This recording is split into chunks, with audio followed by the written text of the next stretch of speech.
You're watching a Facts with Fiona media production. I'm Fiona Moriarty, and this is The Fiona Moriarty Show. Hi everyone, and thank you for tuning in to the 8th episode of The Fiona Moriarty Show, Season 2. I'm your host, Fiona Moriarty. This week, we had the opportunity to talk to Oscar-winning visual effects supervisor Eric Saindon. He's the recipient of both a BAFTA and an Academy Award for his visual effects work in Avatar: The Way of Water. We caught up with him at the 38th Annual Santa Barbara International Film Festival, where he was honored with the Variety Artisans Award. Saindon talked working on the film with James Cameron and how challenging visual effects can be. Let's go to our conversation with Saindon. And we are with the visual effects director for Avatar. How was it creating visual and special effects for such an intricate movie? It's overwhelming. The amount of shots for this film, we had 3,250 shots for this film, so it's an overwhelming number. But they all add to the story, and they add to the film itself. I feel like, and when you watch the movie, I don't feel like it's a visual effects movie.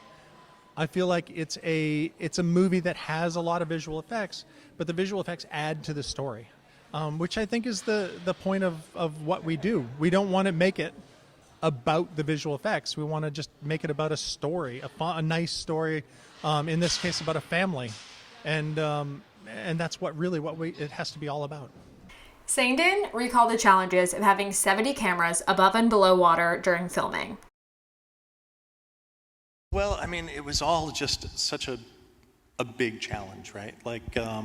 The big problem with cameras in general when you're shooting water is you get a lot of reflections.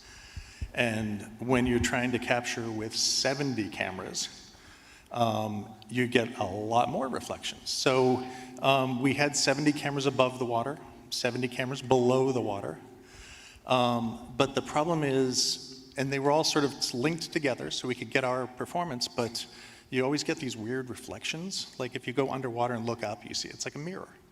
So we went old school, and we actually covered the water with ping pong balls to just break up the surface and allow us to shoot both above and below at the same time. So it's a really cheap solution for a big problem. Saindon stressed how important the theme of family was to James Cameron on the second installment of Avatar. I mean, when we started talking about this the first time and reading the script, he really wanted this to be a family piece, right? He wanted it to be about the future. Jake and Neytiri, they're 10 years older.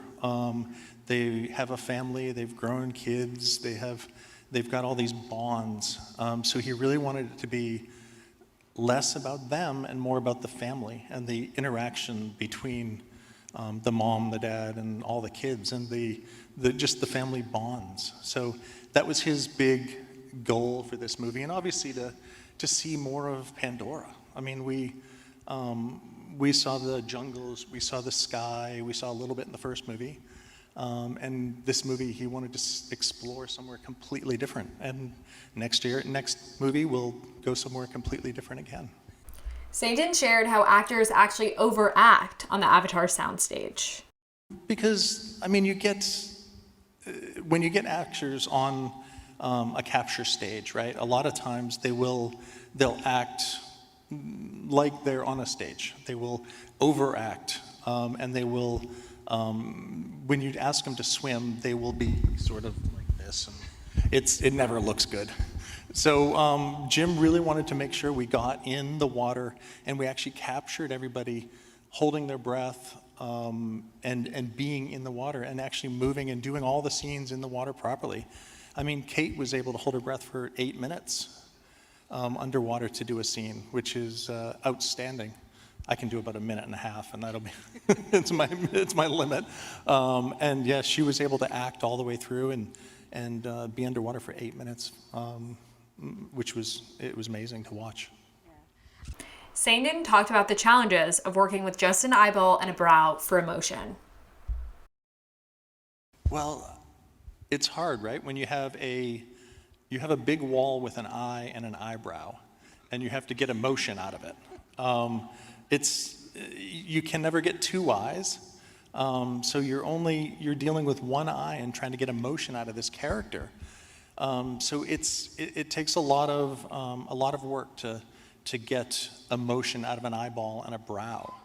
And I think it really, the way Jim shot his cameras and the way that he was able to interact with the other characters, I think Payakan was one of the most loved characters in the whole movie. And he really is just an eyeball on a big wall of a whale.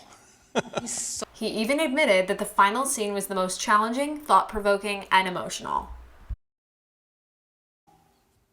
As a visual effects person, I have to say the water, right? But because technically that's a very hard process and hard to do. But it wasn't really. It was the characters. It was there's a great scene in the end of the movie. There's probably one or two people that haven't seen the movie, so we won't give any spoilers. But at the end of the movie, it's all the characters out on the rock. And there's just this great emotional moment that we get from Zoe.